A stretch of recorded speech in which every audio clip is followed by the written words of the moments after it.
DJI Pocket 3 ist ein Hammerprodukt, kann man wirklich nichts gegen sagen. Es gibt natürlich auch kleine Mängel und Fehler, gut, aber das ist wirklich nicht so gravierend. Anhand des 1 Zoll Chips kannst du natürlich auch gute Lowlight-Aufnahmen machen und ihn im Studio verwenden. Des Weiteren habe ich ihn natürlich auch noch verglichen mit der DJI Action 3 und ihn als Drohne verwendet. Und alle Videos siehst du dann bei mir in Zukunft auf dem Kanal. Ich muss sie nur noch schneiden und da ich das alleine mache, dauert das natürlich ein bisschen. Aber wir kümmern uns hier und heute mal um den Pocket 3 und sein Zubehör. Und da gibt es eine ganze Menge, wie man den Pocket 3 noch extra mit Dingen ausstatten kann. Alles das in meinem Video. Ich wünsche euch ganz viel Spaß beim Anschauen. Ich habe dieses Video in verschiedene Kapitel aufgeteilt. Das erste Kapitel beschäftigt sich natürlich mit dem Pocket 3 und dem Zubehör, was ich jetzt schon nutzen kann, was schon bei mir da ist. Und dann gibt es natürlich noch verschiedene Tipps und Tricks mit Zubehör, was ich hier schon im Studio habe, wie man den Pocket 3 noch nutzen kann. Und im letzten Teil zeige ich euch noch Dinge, die im Internet rumschwirren, die vielleicht für euch nützlich sein könnten, die ich aber noch nicht habe. Teilweise gibt es da bei dem Zubehör immer noch lange Lieferzeiten, da das ganze Zeug aus China kommt. Aber ich kann es euch schon zeigen und ich kann es euch schon präsentieren anhand von Fotos und Daten und das passiert dann wiederum im letzten Teil von diesem Video. Gleichzeitig natürlich, wenn euch das Video gefällt und wenn euch der Kanal gefällt, Video liken und Kanal abonnieren. Ich würde mich freuen. Vielen Dank. Wenn ihr diese Artikel kaufen möchtet, beziehungsweise nochmal genauer nachlesen, dann ist natürlich alles direkt in meiner Videobeschreibung hier unten drin verlinkt, sauber aufgelistet. Da sind auch noch mehr Artikel drin als die ich heute in meinem Video vorstelle. Da lohnt sich das also definitiv reinzuschauen. Ich bekomme eine kleine Provision, wenn ihr einen Artikel über meinen Link kauft. Das hilft dem Kanal wieder weiterzumachen und solche Videos zu produzieren. Vielen Dank fürs Kaufen, vielen Dank fürs Informieren und jetzt geht's aber los mit dem DJI Pocket 3 Zubehör. Als erstes natürlich meine Empfehlung, den DJI Pocket 3 im Combo-Paket zu kaufen. Da hast du dann nochmal so eine schicke Tasche mit drin und natürlich ein Mikrofon ist dabei. Dann gibt es gleichzeitig noch einen Reserveakku, was sozusagen diesen Akku lädt. Das ist dann das Akku, was du dann hier direkt ranschiebst. Anstatt dieses Ding tauschst du das einfach bloß aus und hast dann hier noch ein größeres Akku, damit dein DJI Pocket 3 noch ein bisschen länger existiert. Das ist auch ganz gut. Mikrofon ist erste Sahne. Ich habe das im Schnee gehabt in Österreich bei Sturm, bei Wind. Und mit diesem Popschutz und gleichzeitig mit diesem Mikrofon hast du natürlich eine richtig saubere Tonqualität. Das Mikro kann ich nur empfehlen. Sehr, sehr gut. DJI Mic 2. Dann gibt es natürlich noch ein Stativ hier mit drin und diverse Kabel und ein Weitwinkelobjektiv. Also das lohnt sich dann schon, hier mal das Combo-Pack ins Auge zu fassen, wenn du wirklich sehr viel mit dem DJI Pocket 3 machen möchtest. Die Artikel gibt es natürlich auch noch einzeln zu kaufen. Also wer jetzt sagt, die 679 €, die möchte ich jetzt nicht ausgeben. Ich möchte das auch 140 € sparen zum normalen Einzelgerät. Der kann es natürlich auch tun und sich die Dinge dann nachkaufen, die er möchte. Das DJI Mic 2 gibt es, glaube ich, momentan noch nicht nachzukaufen. Es ist aber nicht so schlimm, wenn du in Interviewsituationen kommst solltest und bereits schon das DJI Mic besitzt, also dieses erste Mikrofon von DJI, kannst du natürlich gleich 2 Mikrofone benutzen und du kannst das DJI Mic 2 auch richtig schön an den Pocket 3 anschließen. Das habe ich extra für euch ausprobiert, denn viele wollten es wissen, ob sie mit ihrem DJI Mic hier auch den Pocket 3 nutzen können und das geht wirklich perfekt. Du steckst hier einfach nur das Mikrofon hier unten rein und schon machst du es an und dann zeigt er dir auch schon an im Menü, dass du hier sozusagen über ein Mikrofon aufnimmst und das Ganze ist dann natürlich richtig sauber und ordentlich geschaltet hier von DJI. Also da geben die sich schon Mühe, dass die ihr eigenes Zubehör ordentlich und vernünftig benutzt bekommen. Und damit kannst du dann Interviewsituationen direkt stellen. Das heißt, 2 Mikrofone hast du direkt drin und beide gehen natürlich auch über den DJI Pocket 3 zu verwenden. Allerdings kostet natürlich das DJI Mic, wenn du es dir extra holst, auch noch ein bisschen Geld. Das verlinke ich mal hier in meiner Videobeschreibung. Aber du hast, wie gesagt, gesagt, einen Sender, 2 Mikrofone, kannst Interviewsituationen richtig sauber hier mit dem Pocket 3 erledigen und das Ganze in schönster Bild- und Tonqualität.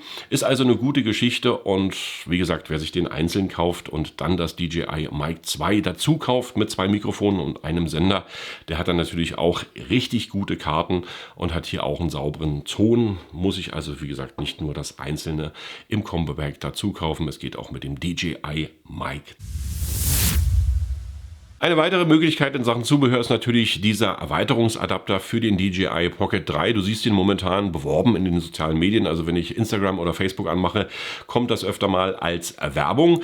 Du bekommst diesen Adapter von verschiedenen Herstellern, er ist aus Plastik, er kostet so zwischen 20 und 25 Euro, je nach Anbieter und du kannst deinen Pocket 3 hiermit etwas erweitern. Das zeige ich euch mal. Du machst einfach den Pocket 3 hier direkt rein in diesen Adapter und dann schließt du ihn hier mit dieser Klappe aus Plastik, fixierst ihn und hast dann so eine Art Schutzhülle, die hier um deinen Pocket 3 gewickelt ist. Du kannst natürlich auch den Monitor optimal hier bedienen, da gibt es keine Probleme. Hier vorne gibt es dann diese Stativhalterung, die für verschiedene GoPro-Halterungen gedacht ist. Das heißt, wenn du jetzt einen Brustgurt hast und dir den Pocket 3 hier vorne ranmachen möchtest, ist es natürlich kompliziert, den immer hier über die Stativhalterung einzubinden. Du kannst ihn dann auch sozusagen hängen. Das zweite, was dann auch noch geht, ist hier etwas Zubehör über den Schuh mit anzuschließen, zum Beispiel ein Licht oder ein externes Mikrofon oder andere Dinge, die über diesen Zubehörschuh hier reinpassen. Und er schützt natürlich deinen Pocket 3 immer noch etwas. Hier die ganzen Mikrofonanschlüsse und so sind natürlich alle freigelassen, auch der Ladeanschluss. Das Problem an der ganzen Geschichte ist natürlich dann auch die Hitzeentwicklung. Das heißt, der lässt natürlich hier dann auch keine Luft durch. Also man kann das an der frischen Luft, denke ich, gut verwenden. Im Studio bei langer Verwendung sehe ich dann schon kleine Probleme, weil hier, wie gesagt, ja auch die Hitze irgendwie entweichen muss aus dem Körper vom DJI Pocket 3 und das sehe ich hier ein bisschen kompliziert, aber ich sag mal so als Erweiterungsadapter, um den irgendwo anzuhängen, um den irgendwo mit anzubringen bzw. zu schützen beim Halten, der hält sich natürlich auch ein bisschen besser als jetzt mit dem Griff, weil alles ein bisschen dicker ist. Es ist eine Auslegungssache, wie du das Ganze nutzt. Ich habe es mir mal geholt, weil wie gesagt am Fahrrad ist es halt so, dass du das dann über den Brustgurt natürlich besser hängen kannst als direkt am Fahrradlenker. Da gibt es dann diese Stitching-Effekte. Das sollte man nicht machen, dass man den direkt mit dem Fahrrad verbindet. Das bringt nichts, weil du hast dann so eine Ruckler drin im Bild, sofern du unebene Flächen mit deinem Fahrrad abfährst. Aber ansonsten kann man das hier sozusagen nutzen. 20, 25 Euro ist natürlich viel Geld für ein Stück Plastik. Aber die Idee ist schon mal ganz gut und du kannst diesen Erweiterungsadapter, wie gesagt, in verschiedenen Situationen für dich verwenden. Als Vorschlag von mir ist in der Videobeschreibung verlinkt. Jetzt haben wir natürlich im Zubehör schon ein Weitwinkelobjektiv mit dabei. Es gibt natürlich auch noch diese Hülle dazu und das Weitwinkel wird im Combo-Pack mitgeliefert. Es gibt aber noch den S-Mist-Filter und der S-Mist-Filter, der macht dir so ein bisschen Nebel, also so eine Art Spielfilmeindruck, weil ich finde persönlich die Bilder, wenn du jetzt in 30 oder 60p aufnimmst, sind zu scharf. Ich hätte mir nie irgendwie mal sagen lassen, dass ich Bilder zu scharf finde, aber die Bilder vom Pocket 3, wenn du jetzt nicht in D-Log drehst oder wenn du jetzt keinen Filter drauf hast, die sind halt so ein bisschen handyähnlich und da fehlt so ein bisschen die spielfilmartige Atmosphäre und wenn du die noch mit reinbringen möchtest, kannst du natürlich im Zubehör einen S-Mist-Filter kaufen. Das sind solche kleinen Filter, die simulieren dann sozusagen Nebel oder etwas nebeliger Hintergrund, macht sich auch im Lowlight richtig gut, dann waschen die Lampen so ein bisschen aus und die leuchten und so weiter und so fort und das Ganze geht natürlich hier direkt magnetisch anzubringen, total easy und total einfach und du hast dann halt so einen kleinen, leichten Nebeleffekt mit drauf. Und in Sachen Filtern gibt es natürlich noch ein super Angebot von der Firma Freewell und das sind diese ND-Filter, ND-PL-Filter, S-Mist-Filter und nochmal PL-Filter. 14 Filter an der Zahl sind hier in dieser Box. Ich kann es euch jetzt mal kurz direkt zeigen, wie die alle so aussehen. Es gibt wie gesagt die ND-Filter von Stärke 16 bis Stärke 1000. Dann gibt es nochmal die ND-PL-Filter, die sind verstellbar. Ein S-Mist-Filter, also quasi den Nebelfilter noch mit drin und dann nochmal ein Polfilter und die sind natürlich auch ebenfalls magnetisch an deinen Pocket anzubringen. Das geht relativ easy, einfach hier vorhalten und schon klicken die sich magnetisch ein. Und das Schöne ist, du kannst ja dann hier vorne noch dann die Stärke des PL-Filters hier regulieren anhand von Drehungen links und rechts. Das macht dein Bild noch ein bisschen schöner und wie gesagt hat so einen schönen Spielfilm-Effekt, wenn du dann hier den PL-Filter noch mit reinbaust. Es ist eine richtig gute Geschichte. 14 Filter kriegst du hier in der Box. Das ist sozusagen die No-Problem-Lösung. Du hast wie gesagt nie wieder Probleme in Sachen Belichtung. Fährst du in den Schnee, fährst du an den Strand oder fährst du irgendwo in die grelle Sonne, ist es natürlich besser, ND-Filter zu benutzen und dann hier auf manuell umzustellen, um ein schöneres, naja, so spielfilmartiges Bild zu bekommen vom DJI Pocket 3. Das Ding ist nicht ganz billig. Hier sind die 14 Filter angepreist momentan zum Preis von 150 Euro. Wer sich das Vergnügen leisten möchte, wer professionell damit unterwegs ist, beziehungsweise sehr viel, der sollte das tun. Es gibt natürlich aber auch noch günstigere Alternativen. Du hast dann immer noch Filterboxen, da sind so 3 bis 4 ND-Filter mit drin, ebenfalls magnetisch anbringbar an den DJI Pocket 3. Die liegen dann zwischen 50 und 80 Euro. Habe ich euch auch nochmal in meiner Videobeschreibung verlinkt, wer jetzt nicht so tief in die Tasche greifen möchte und die Superfilter von Freewell kaufen möchte, sondern mal eine günstige Alternative haben will, der kann es dann auch tun. Wie gesagt, du kriegst hier alles, entweder so eine Filterbox, dann gibt es wie gesagt diese S-Mist-Filter, Weitwinkelobjektive oder ND-Filter einzeln komplett zu kaufen. Je nachdem, wie dein Budget direkt für den Pocket 3 aussieht, kannst du hier in Sachen ND-Filtern, Polfiltern, Mistfiltern eine riesengroße Auswahl sehen im Internet und natürlich auch direkt hier in meiner Videobeschreibung. Einfach reinschauen, habe alles reingepackt, was sozusagen käuflich zu erwerben ist zum momentanen Zeitpunkt. Und ich finde, ND-Filter müssen sein, gerade im Urlaub, beziehungsweise wenn du jetzt an hellen Orten drehst oder teilweise auch im Studio, kannst du schöne Effekte damit zaubern. Also ND-Filter sollte man sich leisten und das ist wirklich total easy, magnetisch anbringbar, einfach einstellbar, top. Kommen wir jetzt mal zum zweiten Teil des Videos und zwar zu Dingen, die ich so benutze aus meinem Studio-Zubehör für den DJI Pocket 3. Natürlich ist beim Pocket 3 ein Ladekabel mit drin, aber kein Ladegerät und dann gibt es natürlich immer noch diese Schnellladegeräte, wo du dann gleichzeitig den Pocket 3 und deinen Ersatzakku mit laden kannst, denn du hast hier 2 schnellladefähige USB-C-Anschlüsse dran und dann nochmal, wenn du es benötigst, einen USB-A-Anschluss, wo du noch andere Dinge laden kannst. Empfiehlt sich immer ganz gut, dieser Schnellladeadapter ist natürlich auch in meiner Videobeschreibung verlinkt, aber für unterwegs gibt es natürlich auch noch mal eine Powerbank, die so ein bisschen besonders ist. Und zwar habe ich mir diese Moman Powerbank hier gekauft, weil sie verschiedene Anschlüsse dran hat. Das heißt, hier erstmal komplett die Schraubenanschlüsse, wo du Dinge anschließen kannst, die du immer benötigst. Hier oben noch mal ein Schuh und dann natürlich noch 5 weitere USB-C-Anschlüsse, die du hier nutzen kannst. Willst du das ganze Teil aber über den Tag benutzen, beziehungsweise du bist auf Tour oder irgendwo auf dem Schiff oder irgendwo anders, dann brauchst du natürlich nochmal eine extra Powerbank und die kannst du hier nutzen, um dein DJI Pocket 3 in Betrieb zu halten und gleichzeitig natürlich auch nochmal zu laden, indem du einfach hier den Pocket 3 aufschraubst, dann hast du die Powerbank dabei und hast natürlich auch die Möglichkeit dann über das USB-C-Kabel das Teil hier einfach während des Betriebes nochmal extra zu laden und da passiert eine ganze Menge, denn du kannst auch noch Lampen und Mikrofone und Griffe und Stative hier sozusagen mit anschrauben, falls du es mal ein bisschen höher brauchst. Hier unten ist noch ein Stativgewinde drin. Hier haben die wirklich an alles gedacht und das ist natürlich das ultimative Teil, um den Pocket 3 wirklich den ganzen Tag nutzen zu können, teilweise auch 2 Tage, je nachdem, wo du unterwegs bist, mit dem Gerät. Diese Powerbank hat, wie gesagt, 5 USB-C-Anschlüsse mit drin, auch einen USB-C Schnellladeanschluss. Du kannst hier die Akkuzeit abrufen. Du kannst das Teil auf den Tisch stellen mit verschiedenen Stativgewinden. Du kannst hier an der Seite noch Dinge ranmachen, wie zum Beispiel dein Handy. Das geht ja über Bluetooth, dass du den ebenfalls nochmal mit dem Handy nutzen kannst und hast hier dann nochmal ein größeres Display.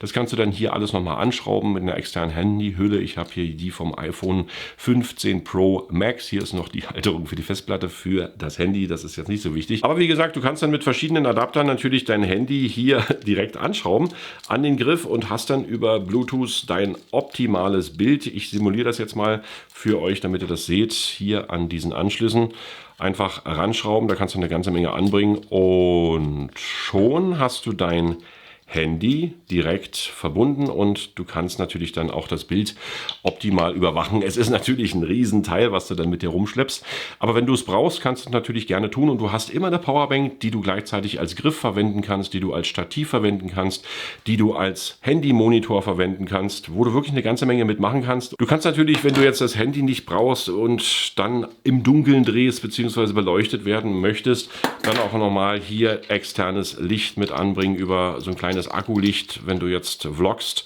und beleuchtet sein möchtest. Das geht alles mit verschiedenen Adaptern und natürlich auch mit verschiedenen Funktionen. Gleichzeitig, wie gesagt, einen Tag lang hält das Ding komplett durch. Das lädt sogar deine Actionkamera bzw. auch teilweise deine spiegellose Kamera oder dein iPad oder dein Telefon gleichzeitig mit. Da kannst du 5 verschiedene Geräte anschließen und die werden natürlich alle gleichzeitig geladen, währenddessen du drehst oder wenn du mal Pause hast. Eine ideale Möglichkeit, dein Pocket 3 nochmal mit Strom zu erweitern. Hier dieser Moman Power Adapter mit Stativ und verschiedenen Anschlüssen. Nächste Geschichte, ich habe euch ja erzählt, ich habe den Pocket 3, wo ich jetzt in Österreich war, als Drohne verwendet. Da war so ein schönes Dörfchen, das nannte sich Altstadt, glaube ich, und da durfte man mit der Drohne nicht drehen. Und dann habe ich hier von der Insta360 diesen 3 Meter Stab benutzt und habe einfach den Pocket 3 auf diesen 3 Meter Stab hier aufgeschraubt und habe den dann sozusagen ausgezogen mit 3 Meter in der Höhe und habe dann hier nochmal so einen Adapter gehabt fürs Handy. Das heißt, das machst du dann hier um die Stange rum und dann kannst du dein Handy hier auch noch nutzen und hier unten siehst du dann, was da oben passiert, wenn du den DJI Pocket 3 verbindest über Bluetooth mit deinem Handy und kannst natürlich auch vom Handy alles direkt steuern, wie du dann sozusagen den Pocket 3 einsetzen möchtest. Und wenn du jetzt mal andere Perspektiven haben willst, dann empfiehlt sich natürlich so eine Verlängerungsstange und dann nochmal so ein Handyadapter dazu. Da hast du dann alles im Griff, aber du musst natürlich auch nicht das teure Insta360 Ding hier kaufen. Das kostet über 100 Euro. Es gibt noch günstigere Alternativen, kleinere Stäbe, größere Stäbe, längere Stäbe und so weiter und so fort. Habe ich euch auch nochmal in meiner Videobeschreibung verlinkt. Da gibt es, wie gesagt, diese Stangen, Verlängerungsstangen gibt es dann schon ab einem Preis von 30 oder 40 Euro. Da musst du, wie gesagt, nicht 100 Euro ausgeben. Obwohl ich ehrlich sagen muss, diese Insta360 Stange ist natürlich schon Hammer, weil die wirklich ein ausgereiftes Konzept hat. Du bist immer stabil mit dem Teil und das ist eine gute Möglichkeit, auch mal den Pocket 3 als Drohne zu nutzen, wenn du jetzt andere Perspektiven brauchst und wenn du jetzt nicht mit deiner Drohne drehen kannst, dann ist das, wie gesagt, eine gute Möglichkeit, den Pocket 3 ebenfalls nochmal zu erweitern. Und für alle, die den Pocket 3 auch nochmal ans Auto anbringen möchten, da gibt es natürlich diese Saugnapfhalterung, entweder innen an der Scheibe, um sich selber zu filmen, beziehungsweise außen an der Motorhaube, oben auf dem Dach oder hinten oder irgendwo anders. Und kauft nicht irgendwelche Saugnapfhalterungen, die günstig sind. Die haben meistens das Problem, dass dann die Saugnäpfe nicht halten. Ich habe auch ewig geguckt, bis ich hier mal ein vernünftiges Produkt gefunden habe. Das liegt auch so um die 18 Euro, diese Saugnapfhalterung. Und da kannst du dann, wie gesagt, hier deinen Pocket 3 anschrauben und kannst ihn dann am Auto anbringen, je nachdem wie du möchtest. Du kannst ihn dann hochkant, seitlich, das geht dann alles zu justieren und du kannst es dann mit dieser Schraubhalterung hier dann noch wieder festmachen. Ich zeige es mal und das hält natürlich auch super, wenn das dann am Fahrzeug dran ist. Innen an der Scheibe oder außen mit anzubringen. Es gibt verschiedene Saugnapfhalterungen. Es gibt welche mit 2 Füßen, mit 3 Füßen und alle natürlich in meiner Videobeschreibung verlinkt. Für denjenigen, der das wirklich mal am Auto innen oder außen probieren möchte, eine gute Alternative. Der ist auch sehr stabil. Ich habe selbst schon bei Autodrehs hier ausprobiert und es gibt auch keine Ruckler oder keine Wackler, da der Pocket 3 anhand der Stabilität das wirklich ausgleicht und die Halterungen sind wirklich klasse. Alles verlinkt in meiner Videobeschreibung, wer es sich mal anschauen möchte. Klar, wenn du unterwegs bist zum Vloggen und diese externe Halterung hast, brauchst du natürlich auch bei Dunkelheit bzw. auch im Schatten etwas Licht. Und hier gibt es immer noch die Godox, die ich euch empfehlen kann. Das ist eine wirklich schöne Akkuleuchte, die macht ihren Job. Du kannst die in verschiedenen Lichtstimmungen einstellen, du kannst die in Farbe einstellen, du kannst die in warmes Licht einstellen, in kaltes Licht und so weiter und so fort. Das macht sich ganz gut und du kannst sie natürlich auch dimmen, dass du dann sozusagen nicht komplett das ganze Licht im Gesicht hast, so wie ich jetzt.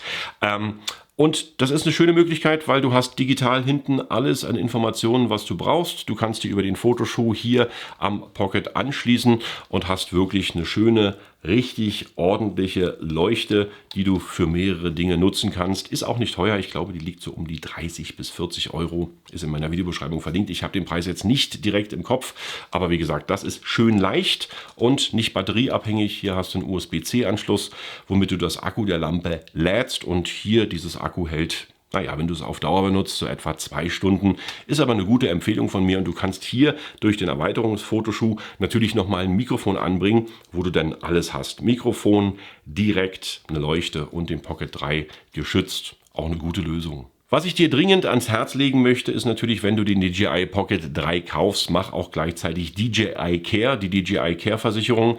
Die ist natürlich wichtig, wenn du den wirklich sehr oft benutzt, beziehungsweise auf dieses Gerät angewiesen bist. Denn er hat natürlich ein paar kleine Mängel in Form von diesem Klapp-Display und natürlich von dem Gimbal. Da kann immer was passieren, wenn dir das Gerät runterfällt, beziehungsweise wenn du es falsch behandelst. DJI Care versichert dich gleichzeitig noch gegen Wasserschäden und natürlich auch noch gegen Fallschäden. Und das solltest du dir mal angucken. Du kannst, wenn du das Gerät kaufst, innerhalb von 30 Tagen DJI Care mit abschließen. Es gibt einen Einjahresvertrag, das gibt einen 2-Jahresvertrag, das gibt einen Basic, das gibt einen Profivertrag. Die Preise gehen hier so ab 55 € für 2 Jahre los. Ich glaube 30, 35 € für die Basisversion für 1 Jahr. Und das ist eine gute Technikversicherung, wenn du wirklich das Gerät sehr oft nutzt. Kommen wir nochmal zu einer wichtigen Geschichte, die du wirklich wissen musst. Und zwar gibt es natürlich viele, die auch den Pocket 3 an das Fahrrad anschließen möchten, was natürlich auch keine schlechte Idee ist. Das Einzige, es gibt wirklich beim Pocket 3, dadurch, dass der dann am Lenkrad verbunden ist mit diesen Lenkradhalterungen, Stitching-Effekte. Das heißt, er ist fest massiv verbunden und du fährst über Huckel und hast natürlich genau diesen Effekt und das kann der Pocket 3 überhaupt nicht leiden. Und da gibt es im Bild dann diese Stitching-Effekte und das sollte man nicht machen. Also den direkt ans Fahrrad massiv mit einer Fahrradhalterung verbinden. Ich habe es euch trotzdem mal reingepackt in die Videobeschreibung, wer das unbedingt machen möchte. Ich empfehle solche Brustgurte, da hat man dann die Probleme nicht mit dem Stitching-Effekt. Du kannst den immer noch aufschrauben, hier den Pocket 3 und dann direkt anbringen über deinen Körper. Was bedeutet, der hängt dann hier, ja, und du hast natürlich beim Fahrradfahren dann die bessere Möglichkeit zu filmen, weil hier hast du nicht diese Stitching-Effekte. Das wird so ein bisschen abgefangen und du hast dann halt eine bessere Möglichkeit zu filmen. Kannst natürlich auch den Gimbal irgendwo einstellen, wie du möchtest. Aber zum Fahrradfahren empfehle ich wirklich entweder Kopf, kann man machen, muss man nicht, oder halt diesen Körpergurt. Die sind nicht teuer, 10 €. Und wenn du dir ein komplettes GoPro-Zubehör, Kofferset kaufst, da hast du dann noch alle Adapter drin, die du dann teilweise auch brauchst zum Verbinden. Das sind dann hier solche GoPro-Adapter, wo du dann das andere wieder anschließt und. Und wie gesagt, mach das beim Fahrradfahren nicht. Mach nicht den Fehler, dass du den Pocket 3 direkt mit dem Lenkrad verbindest. Da gibt es Stitching-Effekte. Mit so einem Brustgurt wird dann definitiv alles besser. Kommen wir zum dritten Teil dieses Videos und zwar zu Dingen, die du benutzen kannst, die im Netz rumschwirren, die ebenfalls für dich noch ein ordentliches Zubehör für den DJI Pocket 3 sein können. Und da gibt es einmal den Honobo Adapter, den kannst du natürlich dann benutzen, wenn du den Pocket 3 irgendwo anbringen möchtest. Das ist eine adaptive Halterung für deinen Pocket 3, wo sich da sozusagen nur so ein Metallring direkt um deinen Pocket 3 schließt und dann kannst du natürlich mit verschiedenen Halterungen das Gerät noch irgendwo anbringen. Kostet jetzt momentan zwischen 15 und 18 €. Ist eine Empfehlung von mir. Wer dieses Gerät öfter mal irgendwo anbringen möchte und nicht so viel Geld ausgeben möchte, kann das natürlich sehr gerne tun.